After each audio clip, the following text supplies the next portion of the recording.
ఇవాళ వాళ్ళను party office దాకా తీసుకొచ్చడానికి కారణం పోలీస్ డిపార్ట్మెంటే.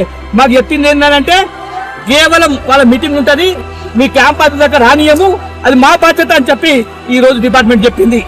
కానీ పూర్తి స్థాయిలో సహకరించి క్యాంప్ ఆఫీస్ దగ్గరికి రావడం జరిగింది. దాన్ని పూర్తి స్థాయిలో మేము అడ్డుకున్నాం. ఇక ముందు ఇటువంటి జరిగితే మాత్రం తీవ్ర పరిణామం ఉంటాయని చెప్పి హెచ్చరిస్తున్నాం.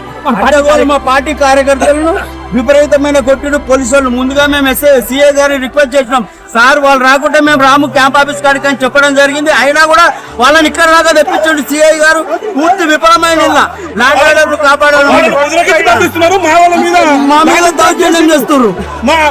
టిఆర్ఎస్ నాయకుడు విద్యార్థి నాయకుడు రాష్ట్ర ప్రధాన కార్యదర్శి సభ్యుల కొడితే గంట పలిగింది. మాజీ కౌన్సిలర్ గడ్డ భాస్కర్ ఈ పలిగింది.